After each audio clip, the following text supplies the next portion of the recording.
Hey, welcome to MWM. I'm Mark, and this is Smokeysteveandmarc. Oh, yes, it is. Welcome back, and happy Cinco de Mayo, everybody. Oh, yes, it is the 5th of May. Ooh. And from what I hear, us here in the U.S., well, we celebrate Cinco de Mayo a lot more than our friends down south do. So maybe we'll have to take a look at that a little later, and because I want to know why that is. But anyway, how the heck are you doing? Really nice to see you. We have a really fun episode today. Oh, sure, and hopefully this will be out on the 5th of May. We'll say that. It's already a little late, so I'm doing my best, okay? I am. At least it won't be like Wednesday or Thursday unless like some random act of nature happens and, okay, we're gonna take that out of the universe right now. Okay. But anyway, yeah, we're gonna have a great show today. Oh, we have not one, but two recipes just perfect for Cinco de Mayo, but perfect for year-round too, especially in the summer months. Oh yeah, these are great recipes. And we'll get to those in 1 second. But first, did you see our Fail or Fabulous on Saturday? Talk about good food. That recipe turned out so good, y'all. If you have a chance, definitely make that recipe. Those peppers were awesome. And both Steven and I agree, we use the yellow, the red, and the orange peppers. Red peppers, by far, were the best. Oh, they were so wonderful. So you could even just do all red peppers on that, okay? But anyway, yeah, how are you? How was your weekend? And how about this? Do you celebrate Cinco de Mayo? I'm curious about that one. Yeah, let us know in the comments below. I'm really curious. Is Cinco de Mayo big for you, or is it not? We don't really acknowledge it except for here on the channel. I mean, it's not like, I don't know, we don't have a big party or anything like that. I don't know, but I do know people who do, and there are festivities all over the country, including here in Scranton. Right here, our own Cooper's Seafood. They're having a Cinco de Mayo special menu, and I drove past it on my way home from work today, and the parking lot was packed. There was a mariachi band going on outside, so it seems like they're having a lot of fun. So, and speaking of fun, we're going to have a lot of fun, and I think we should get started pretty quick. Really, I do. I mean, Cinco de Mayo. Oh, every year the celebration gets bigger and bigger here in the U.S. with tons of celebrations and tons of food too. But food isn't the only thing that's important in Cinco de Mayo. And, I do think it's important to know why it's celebrated. Well, and that would be from what Cinco de Mayo means to the Mexican people to, okay, yes, the food. So here, check out some of these interesting facts all about Cinco de Mayo. And, interestingly enough, it all starts with a battle. Cinco de Mayo actually commemorates a significant battle during the Franco-Mexican War that took place in the state of Puebla. The Mexican army, considered to be the underdogs, overtook the French and emerged victorious. It is often confused with Mexican Independence Day, which is incorrect. That actually occurred on September 16th, 1810, about 50 years earlier. Cinco de Mayo translates to the 5th of May, which is when the holiday is celebrated in Puebla, where they'd originated. However, that's not actually what folks call the holiday there. Instead, the holiday's official name is El Día de la Batalla de Puebla, which translates to the Day of the Battle of Puebla in English. A few weeks after the Battle of Puebla, Americans and Latinos in California heard about the valiant efforts of Mexican soldiers. Residents were so excited that they celebrated with parades of people dressed in Civil War uniforms. One town even had a huge party with drinks, food, and banquets. Now, this is believed to be the very first Cinco de Mayo fiesta in the United States. Although it was celebrated in the United States just weeks after the Battle of Puebla, Cinco de Mayo didn't gain traction in the US until 1933. That's when President Franklin D. Roosevelt helped create the Good Neighbor policy, which aimed to establish positive exchanges and relationships with our Latino American neighbors. While Cinco de Mayo is celebrated with tons of food, drinks, and partying in the US, Cinco de Mayo is a minor holiday in Mexico and is primarily celebrated in Puebla, with locals putting on a military parade. Yeah, the United States, however, holds coast-to-coast celebrations, especially true in cities with large Mexican-American populations like Chicago, Los Angeles, and San Antonio. In fact, Denver's Cinco de Mayo festival is one of the largest in the U.S. An estimated 400,000 people attend to participate in parades, carnival rides, and taco eating contests. Well, and to tie things up, us Americans, we eat a lot of avocados on Cinco de Mayo. In fact, the U.S. Department of Agriculture says that in the U.S. alone, we eat 80 million pounds of avocados on Cinco de Mayo. That's a lot of avocados.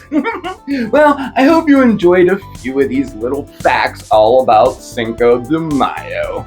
Now, where's my guacamole?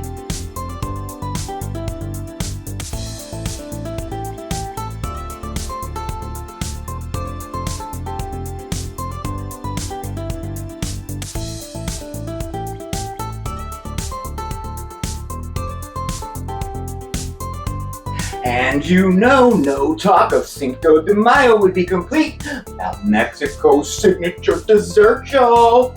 Tres Leches cake. Oh yeah, and we are gonna make one homemade right now. And here we go with our ingredients. So, starting with our milks, we have 1 can of evaporated milk, 1 can of sweetened condensed milk, and a 1/4 cup of whole milk. And down here, we have a total of 1 cup of sugar divided, and that would be a 1/4 cup and 3/4 of a cup. And then right here, we have a 1/2 cup of whole milk, 1 1/2 teaspoons of vanilla, and here we have 5 eggs, which we separated the yolks from the whites. And our milk and our eggs are at room temperature, okay? Back here we have some strawberries, and this is for our garnish, so think maybe about 10 fresh strawberries there. And over here in our bowl, we have 1 cup of all-purpose flour, 1 1/2 teaspoons of baking powder, and we have 1/4 teaspoon of salt. And we're just gonna whisk that all together. In a large bowl, we are going to add our egg yolks and our 3/4 of a cup of sugar. And using an electric hand mixer, we are going to mix this up until the yolks are nice and pale yellow, nice and smooth. Okay, we are nice and pale. So now we are going to add our 1/2 cup of milk and our vanilla. Homemade if you got it. And we're just going to stir that in. Ooh, nice. Okay, and now we're going to pour this right on top of our flour mixture here. Get all that goodness in there. You'll have some sugar down at the bottom there. We want to make sure we get that in. Okay, now we're just going to kind of gently fold this until it's all incorporated. All right, we are good there. Okay, so we're going to set that aside. And now we are going to take our egg whites and put those in a medium-sized bowl there. And using our handheld mixer, oh yeah, and if you have the whisk attachments, you could use them. If you have them, I don't have those. We're just going to use this. We're going to beat these on high speed until soft peaks form. Okay, there we go. That's what we're looking for there. Okay, so now with our mixer running, we are going to add our quarter cup of sugar, and we're going to keep eating that until we reach that stiff peak stage. Okay.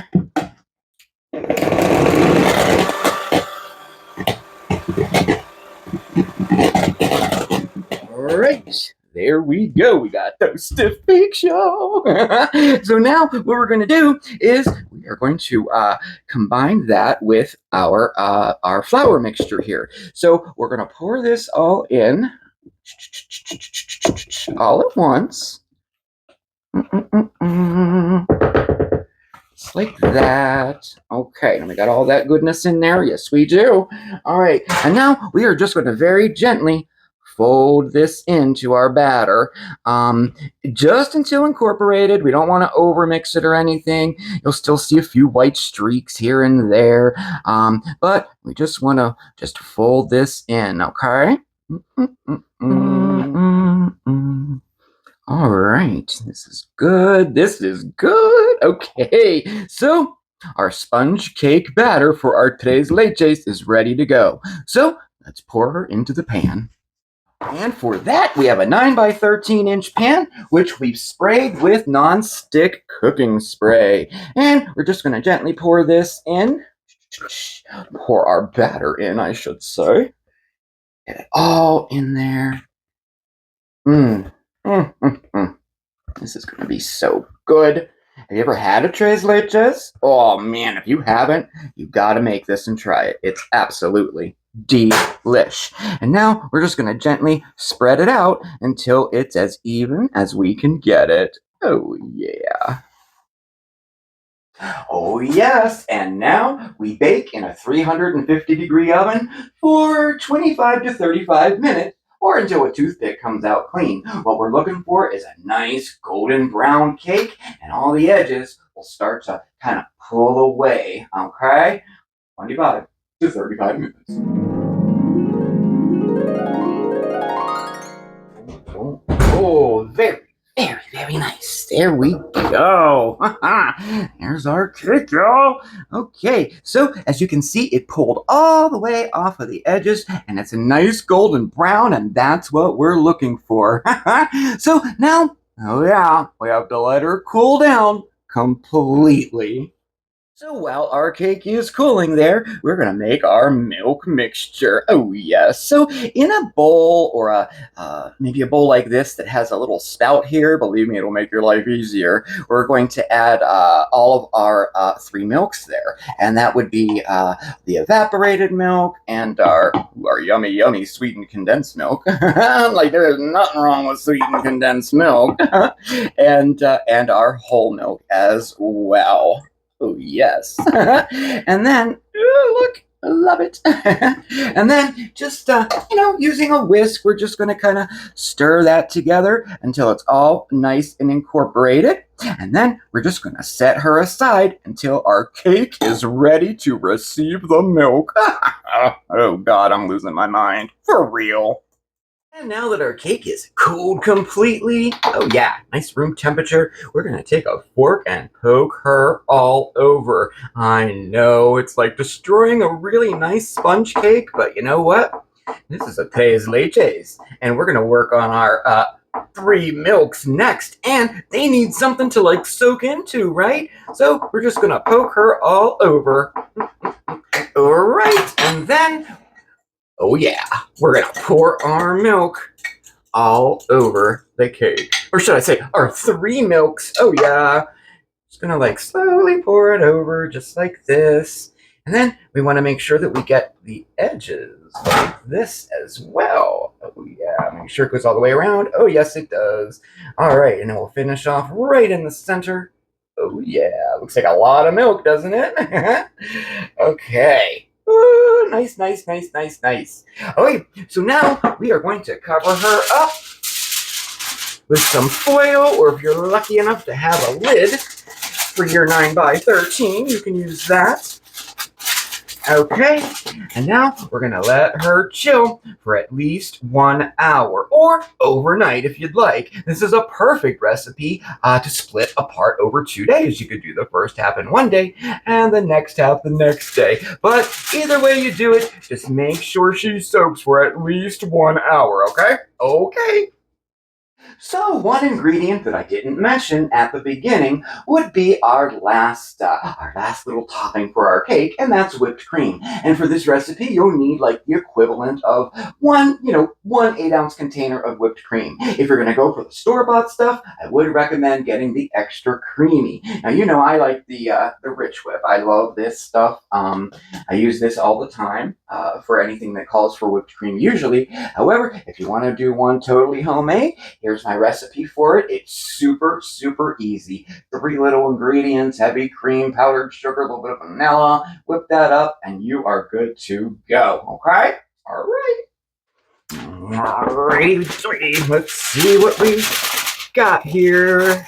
Oh, nice. Okay. So as you see, our cake has absorbed all of that yummy milk mixture. Oh, yeah. So now it's time to top with, well, some whipped cream, y'all. I just told you all about the Riches that I use, but you can use the store-bought stuff or your own homemade there, And we're just going to top our cake with our whipped cream.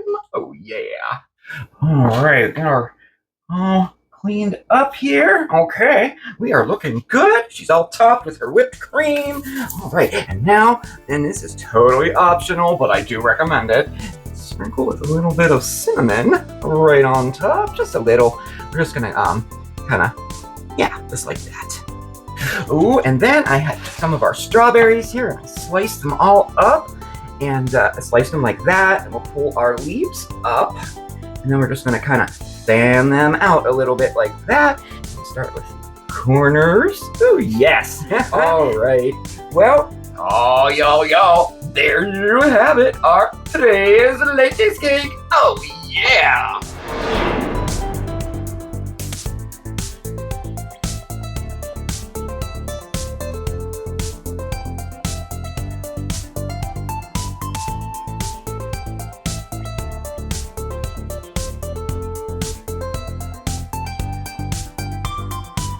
So let's keep that momentum going, y'all, because now we need something savory, right? Oh, we have the perfect recipe. Again, just great for Cinco de Mayo, but just perfect for year-round too, especially during those warmer months. Hello, we're gonna make some Mexican street corn salad. Oh yeah, and this could be served warm or cold, and it is so, so tasty, y'all. And that's because of all of these yummy ingredients. And we have here 4 cups of corn kernels. Oh, and here we have a mixture of white and yellow, actually, and that could be fresh or frozen. And then down here we have about 2 teaspoons of minced garlic and about a half a teaspoon of chili powder, along with 2 tablespoons of fresh chopped cilantro and or parsley, and we have both in there. We're not too big of fans of cilantro, so really there's probably about a teaspoon of cilantro and the rest is parsley. Then we're gonna need a tablespoon of fresh squeezed lime juice, and then we have some lime wedges from that lime that we use to get our juice from. About 2 tablespoons of butter. We need some salt, some pepper, and we have 1/3 cup of mayonnaise and 2 green onions, which we sliced all up there. And then, oh yeah, I have a Mexican cheese blend here, and I got the thick cut shredded. Oh yeah. Okay, so in a skillet here, I have our butter all melted over medium-high heat. And we're going to add all of our corn kernels in there. Okay, just like that.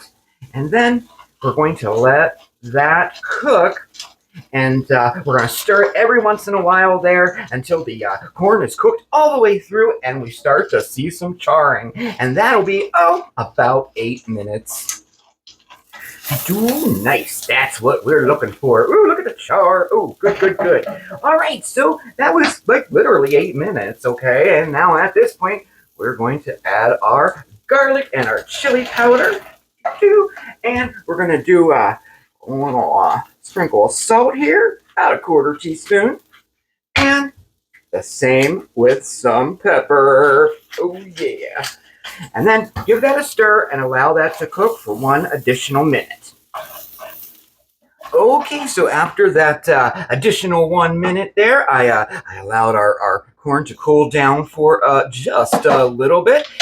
Now we're going to add, oh yes, our mayonnaise, our cilantro slash parsley, our lime juice, oh yeah, our cheese, and feel free to use as much or as little as you would like. Okay, now we're going to give that a nice stir there until it's all incorporated, and then you gotta find a little bowl to put her in. Okay. All right. Ooh, nice. We got her all in a bowl here, and the last thing to do is top her with some of our green onions. Oh yes, this is going to be so good.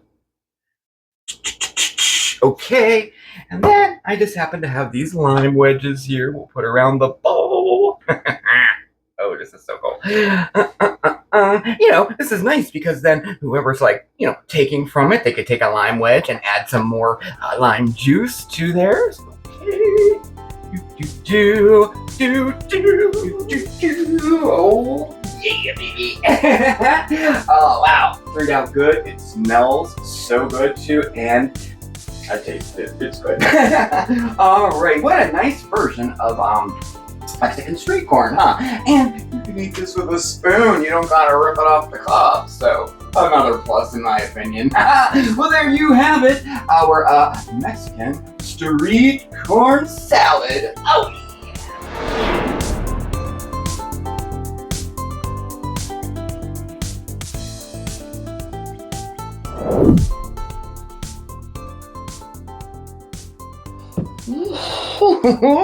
You know what? I had so much fun. Oh my gosh. All that cooking, y'all, right? Oh, about that Mexican street corn salad. Oh, what a unique dish, huh? I think this is great. I love this. And I think I'm going to serve this at a summer party or something, I think. I think so. And how about that today's Leches cake? Oh, yeah, it's really not that hard to make. I've always heard people in the past say they wanted to make one, but they thought that it was too hard to make. I mean, you could even go the hack route and start with a white cake mix, too. But it's just not the same, you know? You want that sponge cake there, you know, to soak up all that milk. So I have it chilling right now. Oh, I can't. It's you keep it in the fridge, right? And it'll last for, oh gosh, like 4 or 5 days in the fridge like that. And the longer you keep it in there, it seems like the better it is for real. But what a great dessert for Cinco de Mayo or like really any time. It's up there. It's one of my favorites, you know, and I never get it. I never make it. So I'm really glad that we had the opportunity to do that today. Oh, and oh yeah, one last thing.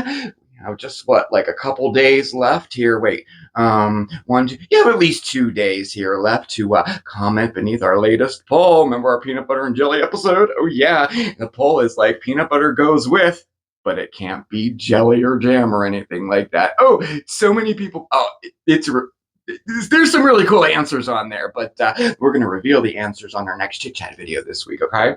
All right, well, I think we've had enough Cinco de Mayo fun for tonight, and if there is any hope of me getting this up actually on the 5th of May, I better tie things up now. What do you say, Bandit? Yeah? Yeah? He says yeah too. Thank you so much for spending your time with me today. It means a lot. It really does. I hope you had a good time tonight. Definitely hit that subscribe button and the notification bell, just so you know when we have a new video coming out. And all of our contact information is below. We're on social media, Facebook, Instagram, X, and our memberships are up and running. And we're planning some fun stuff this month. I'm pretty excited about it. Anyway, thank you again, everybody. You have a fantastic week. I will see you next time, okay? All right. Ciao, everybody. Say bye, Bandit.